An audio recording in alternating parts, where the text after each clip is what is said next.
Hello dear students, good evening. कैसे हैं बेटा आप लोग? बेटा कल नीट का एग्जाम है और आज डेफिनेटली आप लोग प्रेशर में होंगे। मेजॉरिटी स्टूडेंट्स एक प्रेशर फील कर रहे होंगे। तो बेटा एक चीज तो आप एक जरूर ध्यान रखिएगा कि अगर आपकी प्रिपरेशन अच्छी है और आप अपने आप से थोड़ा सा एक्सपेक्टेशंस रखते हैं तो फिर प्रेशर थोड़ा सा रहता है। तो प्रेशर जो है स्वाभाविक चीज है, तो इसको तो बियर करना, इसको चैनलाइज करना और सही डायरेक्शन में अपनी एनर्जी को इस्तेमाल करना, यही तो कंपटीशन है। अब नीट में कुछ आवर्स का समय बचा है तो अब ज्यादा पढ़ने पे ध्यान देने की इतनी जरूरत नहीं है कि जो आपने पढ़ लिया बस वही काम आएगा। अब कुछ मिनट्स कुछ आवर्स पढ़ने से कुछ नहीं होगा, उसकी बजाय आप एक अच्छी नींद ले ले तो अच्छा रहेगा। कुछ फार्मूले वगैरह देखना अगर आपने सोचा है उसे देख लीजिए, वो कोई बुरी बात नहीं है। आप में से काफी बच्चों को लग रहा है कि सर पढ़ते पढ़ते इतना सैचुरेट हो गए हैं कि ऐसा लगता है कि चीजें भूल रही हैं। तो ये डर ये भी बनता है कि कल एग्जाम के दौरान हम भूल ना जाए।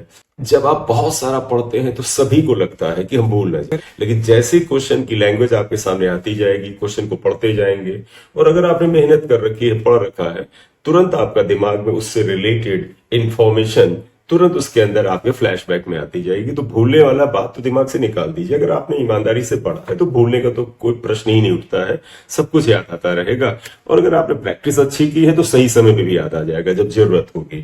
पेपर तो करने वाला आएगा, तो पेपर करने वाला आएगा, आप उसमें जाएंगे, आप एक्सिक्यूट करेंगे तो पेपर आपसे आसानी से हो जाएगा। उसमें कोई बड़ा ज्यादा टेंशन की बात नहीं है। पेपर तो करने वाला आएगा, ये 100% श्योर है।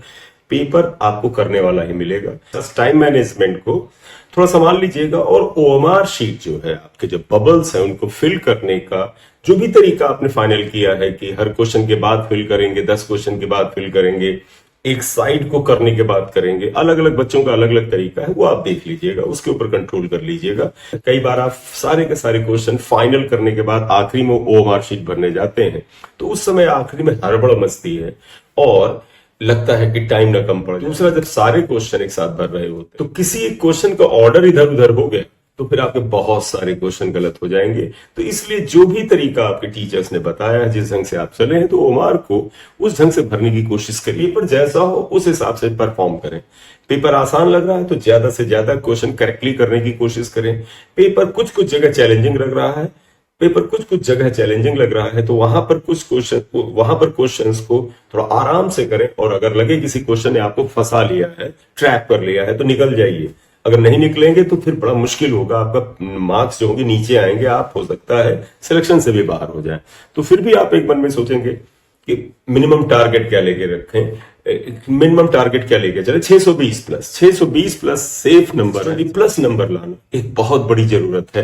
क्योंकि कट ऑफ अगर 600 के आसपास आता है जनरल कैटेगरी का तो 620 सेफ जोन होगा। क्योंकि कुछ क्वेश्चन अगर इधर उधर चले गए तो कम से कम 600 आ जाए। 620 मार्क्स लाना हमारा टारगेट होना चाहिए और इसके लिए आपको कम से कम 160 प्लस क्वेश्चन करने की कोशिश करनी चाहिए। क्वेश्चन 180 है, उनमें से 160 या उससे ज्यादा क्वेश्चन करने का प्रयास होना चाहिए। और अगर पेपर आ रहा है आपसे, आपको लगे कि मुझसे ज्यादातर क्वेश्चन सही जा रहे हैं और आपसे 160 प्लस क्वेश्चन हो गए, तो फिर रुक मत जाना, करना क्वेश्चन। तो 4-6 क्वेश्चन, 8 क्वेश्चन अगर आपको लगे कि मैं एफर्ट करूंगा, प्रयास करूंगा तो मुझसे सही हो जाएंगे, तो इतना रिस्क लेना, क्योंकि ये रिस्क नहीं है, ये बड़ा कैलकुलेटेड रिस्क है कि हम अगर एफर्ट करेंगे तो हमसे निकल जाएंगे। इसका मतलब आप प्रैक्टिस्ड हैं तो उन्हें करिएगा। बहुत ज्यादा सेफ खेलने की इतनी जरूरत नहीं है। 160 प्लस क्वेश्चन हो गया, आप 6-7-8 क्वेश्चन इवन पूरे क्वेश्चन अटेम्प्ट करिए, कोई वो बात नहीं है। तो अगर पेपर आता है तो पूरे क्वेश्चन भी अटेम्प्ट करने की कोशिश कर सकते हैं। सब लोग अपने टारगेट के हिसाब से रहिएगा। मैं सिर्फ उनसे कह रहा हूं जो बच्चे लगता है कि सर मुझसे पूरा पेपर हो रहा है, तो अटेम्प्ट करिए ना, तो उसको आप करने की कोशिश करिए। ओवरऑल 160 प्लस क्वेश्चन करने हैं। अगर ये क्वेश्चन करते हैं इसके ऊपर तो कुछ छोटे बहुत अगर गलत भी हुए तो भी हम इस टारगेट को यहाँ पर अचीव कर सकते हैं। ठीक है, एक प्रिकॉशन लेना बड़ा जरूरी है। जब आप क्वेश्चन पढ़ते हैं उसमें इस तरह का क्वेश्चन होता है, which of the following is correct और इनकरेक्ट। तो उसमें कई बार हमारा दिमाग क्वेश्चन को पढ़ने के बाद उल्टा चलने लगता है। तो इसलिए जहां पर इनकरेक्ट हो तो आप उसे हाईलाइट कर ले पेन से, जहां पर हो करेक्ट ऐसे है उसे हाईलाइट कर लें। नॉट करेक्ट, नॉट पॉसिबल, ऐसे जो ऑप्शन उनको हाईलाइट जरूर कर लें। बच्चों जैसी ये बात है, लेकिन किसी के भी दिमाग से उतर जाता है कि ऊपर क्या स्टेटमेंट लिखा था और हम आगे ऑप्शन को लेके चल रहे हैं, तो हम कई बार उल्टा सोचने लगते हैं। क्योंकि हमारा दिमाग आमतौर पर पॉजिटिव स्टाइल में सोचता है।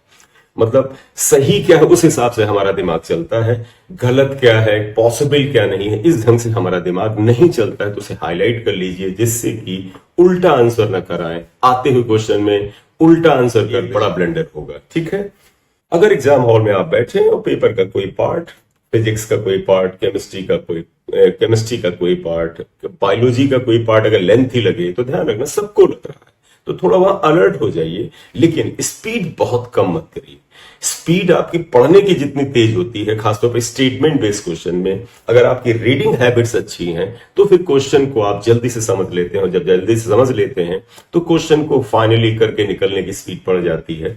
तो इसलिए अगर पेपर आपको टफ लगे तो इसका तो वो दुनिया भर के लिए टफ है, वहां पर हल्की सी स्पीड कम कर लिए, संभल के चलिए, और जहां पे पेपर आसान लगे वहां पर स्पीड बढ़ा लीजिए, लेकिन जो केयरलेस मिस्टेक होती है उनसे जरूर बचिए। और ये सब ध्यान रखना जरूरी भी, ये मत सोचिए हम इतना सब कैसे ध्यान रखेंगे, ये सब आपकी नेचर का हिस्सा होना चाहिए, इसका ध्यान रखना बड़ा जरूरी है। प्लान जो बना के आप एग्जाम में जा रहे हैं कि हम सब्जेक्ट्स को इस ऑर्डर में लेंगे, जो भी आपने डिसाइड किया है, मैं अपनी तरफ से कोई भी ऑर्डर नहीं देने जा रहा हूं, क्योंकि अदरवाइज आप में से कुछ बच्चों ने कुछ डिसाइड किया है तो वो हल्का सा कंफ्यूज होंगे।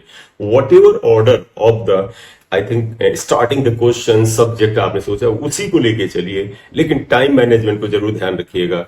कई बार पेपर को क्वेश्चंस के नंबर की बजाय सब्जेक्ट को टाइम के अनुसार देखिए, ये सब्जेक्ट इतने मिनट करके फिलहाल निकलते हैं, फिर इतने मिनट अगला सब्जेक्ट करके आगे निकलते हैं, मतलब 40 मिनट ये कर लिया, जितने हुए निकलते हैं, 40 मिनट अगला सब्जेक्ट किया निकलते हैं, 40 मिनट तीसरा सब्जेक्ट किया निकलते हैं, फिर 40 मिनट अगला किया निकलते हैं, फिर वापस आ गए जो पहले नंबर पे छोड़ा था उसको किया।